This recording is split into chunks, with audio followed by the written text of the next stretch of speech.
Halo, selamat sore. Halo, sore.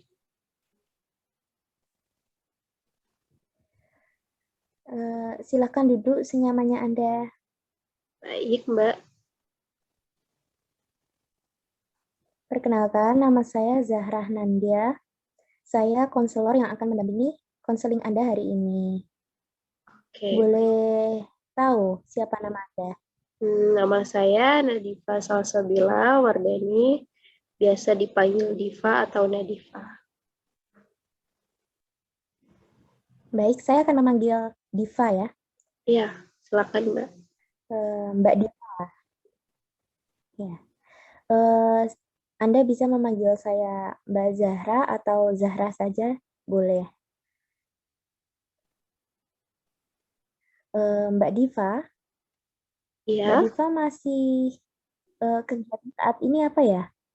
kegiatannya kuliah, terus kemudian saya juga mengajar di salah satu SD tempat saya. Wah, sibuk sekali ya di masa pandemi. Ya, betul, Mbak. Eh, Boleh tahu kuliahnya di mana? Saya kuliah di Jogja, Mbak. Asli Jogja? Bukan sih, Mbak. Saya aslinya Makassar. Oh, Makassar. Iya, Eh,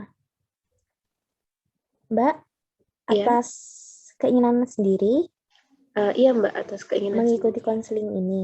Mm-mm. Eh, Terima kasih sudah datang ya Mbak ya. Ya, sama-sama, Mbak. Sebelumnya saya akan menjelaskan hal terkait konseling ini. Yang Hmm? pertama, cerita yang nanti Anda akan ceritakan saya akan merahasiakannya karena terkait kode etik. Baik. Namun, jika nanti eh,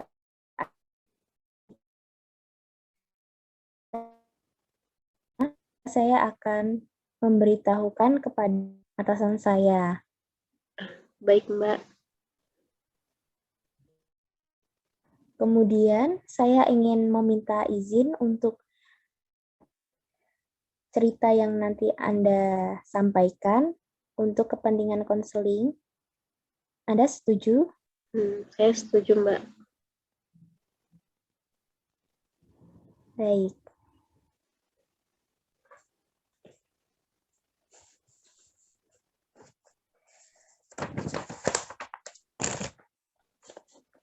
Apa yang membuat Anda datang kemari?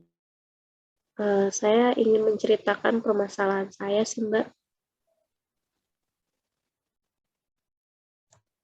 Ceritakan.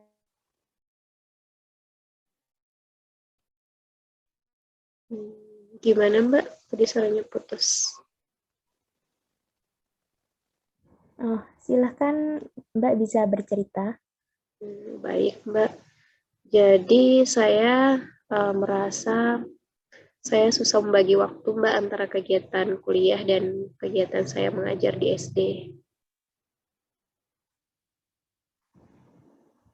Hmm, Sulit membagi waktu ya Mbak ya. Ya, betul, Mbak. Eh, Bisa tolong Anda ceritakan apa yang dimaksud sulit membagi waktu? Sulitnya itu gini sih, Mbak. Kan saya kan kuliah, itu saya Senin sampai Kamis kuliah. Jadi full, tapi nggak full juga sih, tapi lebih padat sih memang. Terus kemudian saya setiap Senin Kamis itu juga ke SD paginya, terus siangnya itu saya kuliah sampai sore kadang. Jadi gitu sih, Mbak, susah ini membagi waktu antara kedua kegiatan ini. Kemudian belum lagi ketika saya sampai ke rumah itu biasanya masih ada pekerjaan rumah yang belum selesai tuh. Jadi saya merasa keteteran dan merasa capek juga gitu. Ini membuat jadwal, Gimana, Mbak? apakah Mbak membuat jadwal sebelumnya? Hmm, Kalau membuat Jadwal jadwal, kegiatan. kalau membuat jadwal sendiri sih belum sih, Mbak, untuk yang untuk jadwal yang dicatat ataupun ditulis itu belum pernah. Tapi kalau untuk jadwal sendiri saya biasanya cuma mengingat saja sih kalau misalnya hari ini ada kuliah pagi. Nah, saya itu ingat-ingat gitu. Saya terus ngecek gitu kan jadwal melalui HP saya gitu. Oh, berarti mengikuti ini aja ya, arus kegiatan seperti Iya, biasa seperti itu. betul Mbak. Selama kesibukan ini, apa yang Anda rasakan? Saya merasa lebih lelah sih Mbak, lelah, capek, terus lebih stres juga. Jadi itu. Jadi stresnya itu berdampak ke fisik saya juga sih Mbak, yang mudah capek, mudah mungkin sakit gitu kan. Gitu. Hmm, bisa ceritakan stresnya itu seperti apa? Stresnya saya lebih ini sih Mbak, saya itu terus memikirkan gitu hal-hal yang saya rasa saya belum melakukannya dengan maksimal gitu, kayak mengajar di SD, kayak misalnya saya hari ini nggak hadir ke SD, nah itu saya pikirin terus kayak saya itu takut gitu, takut orang-orang atau guru-guru di SD ini menganggap saya itu buruk gitu karena saya nggak datang ke SD hari ini gitu. Jadi stresnya lebih ke situ sih Mbak, sama beban akademis yang banyak, jadi itu kadang lebih membuat saya stres gitu. Oh, jadi Anda merasa sedikit khawatir dan takut serta stres itu karena masalah mengajar di SD dengan perkuliahan yang apa namanya membuat Anda sibuk seperti itu ya? Ya betul Mbak. Hmm, lalu dampaknya Dampaknya ya dalam gitu. keseharian? Kalau dampaknya gitu sih Mbak, saya jadi lebih mudah cemas, saya juga lebih mudah apa ya, lebih mudah khawatir, terus emosi saya juga tidak stabil, kadang naik turun, seperti itu. Apakah sebelumnya Mbak pernah mengalami hal yang sama seperti saat ini Anda alami? Kalau ke kegiatan yang sama sih belum pernah sih Mbak, ini baru pertama kalinya saya merasa seperti ini. Hmm, lalu biasanya apa yang Mbak lakukan untuk mengurangi stres tersebut? Biasanya sih saya bermain sosial media Mbak, kalau enggak saya juga ngedengerin musik sama curhat sama teman kadang. Apakah kegiatan-kegiatan yang Anda lakukan untuk mengurangi stres tadi bisa secara efektif mengurangi stres yang Mbak katakan tadi? Kalau efektif sih enggak sih Mbak, palingan cuma sebentar pada hari itu aja, tapi besoknya pasti kayak stres lagi, terus nanti berkurang, sedikit berkurang, terus nanti stres lagi gitu. Jadi cuma bertahan sementara waktu aja, Ya betul. begitu. Hmm. Sebelumnya juga Mbak pernah bercerita dengan orang lain. Kalau orang lain sih belum sih Mbak. Saya masih ceritanya itu dengan teman-teman saya saja. Oh, teman-teman.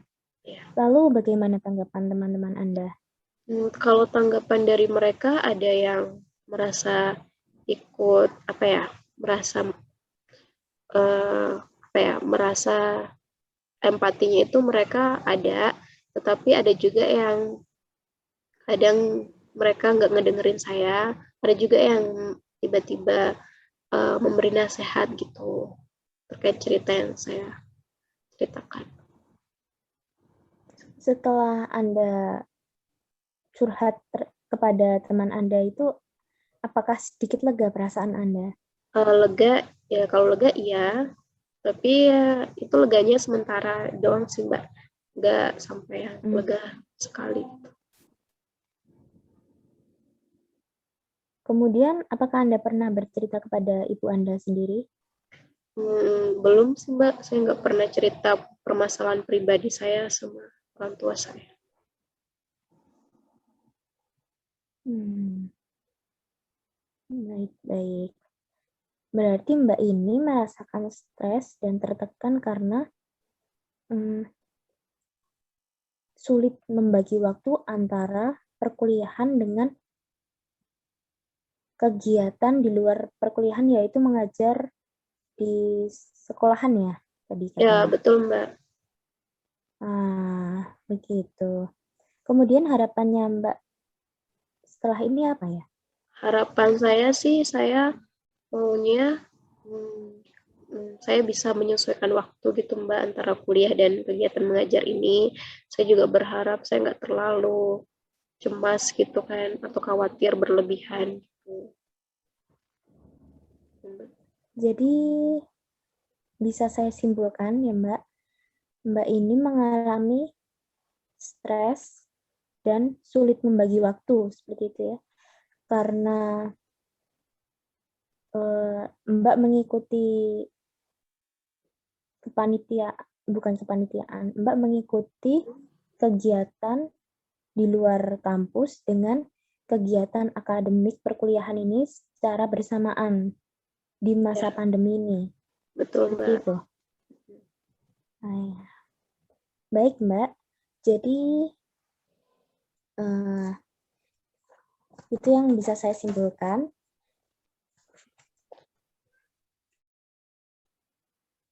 Nanti jika ada yang ingin Mbak sampaikan lagi, Mbak bisa kembali lagi di lain waktu. Terima kasih Mbak sudah mau bercerita. Sama-sama Mbak.